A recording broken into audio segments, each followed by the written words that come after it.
महत्त्वाची बातमी, आज पुणे, जालना आणि परभणी जिल्हा बंदची हाक देण्यात आली आहे। मनोज जरांगेंच्या समर्थनार्थ आज 3 जिल्ह्यात बंदची हाक देण्यात आली आहे। रखंड मराठा समाजाच्या वतीने पुणे जिल्हा बंदची हाक देण्यात आलेली आहे।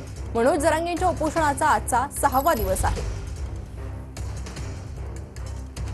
आणि याच संदर्भात अधिक माहिती देण्यासाठी आपले 2 प्रतिनिधी आपल्यासोबत जोडले गेले आहेत। जालन्यातून यशपाल आणि वडीगोद्री येथून महेंद्र मुधोळकर हे आपल्याला अधिक माहिती देत आहेत। सुरुवातीला आपण जालन्याकडे जाऊयात।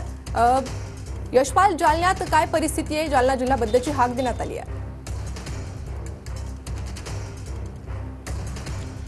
नक्कीच प्रणिता, आज जालना सकल मराठा समाजाच्या वतीने आज जालना शहर, जालना जिल्हा बंदचं आवाहन करण्यात आलेलं होतं। या पद्धतीने आपण पाहू शकतो, आपण छत्रपती संभाजीनगर मार्गावर आहोत जालना शहरातील। या ठिकाणी बाजारपेठ जे आहे ते सर्व बंद ठेवण्यात आलेली आहे। काल सकल मराठा समाजाच्या वतीने जालन्याचे जिल्हाधिकारी यांना निवेदन देण्यात आले होतं। गेल्या 6 दिवसापासून मनोज जरांगे पाटील हे उपोषणाला बसलेले आहेत। त्यांचा आजचा 6वा दिवस आहे। त्यांची प्रकृती खालावत चाललेली आहे, त्यामुळे आता कुठेतरी सकल मराठा समाज हा आक्रमक झालेला आपल्याला पाहायला मिळत आहे। याच अनुषंगाने जालना जिल्ह्यातील जे सकल मराठा समाज आहे त्यांच्या वतीने तुमच्याकडे पुन्हा येते। सध्या मी वडीगोद्री येथे जाते।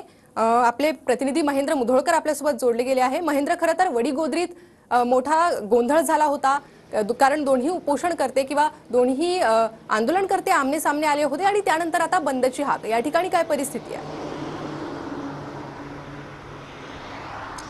प्रणिता, काल बघितलं तर हाय व्होल्टेज ड्रामा आपल्याला पाहायला मिळाला। धुळे सोलापूर राष्ट्रीय महामार्गावर जे आहे मराठा समाज असतील, ओबीसी समाज आहे, आमने सामने आल्याचे आपल्याला पाहायला मिळाले।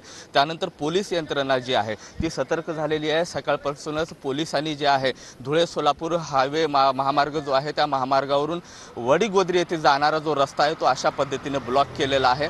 कुठलाही अनुचित प्रकार घडू नये यासाठी पोलिसांनी सतर्कता म्हणून हे पहिलं पाऊल उचललेलं आहे। काल बीड बंदची हाक होती, त्यानंतर आज जालना बंदची हाक आहे। या दोन्ही बंदच्या पार्श्वभूमीवर कुठलीही घटना घडू नये यासाठी पोलीस प्रशासन असेल, जिल्हा प्रशासन असेल, ते सतर्क झाल्याचं पाहायला मिळते। कालचा हाच परिसर होता। याच परिसरामध्ये जर बघितलं तर हजारोच्या संख्येने सकल मराठा समाज असतील, ओबीसी समाज बांधव असतील, हे आमने सामने आले होते। त्यांनी घोषणाबाजी त्या पद्धतीने केलेली होती।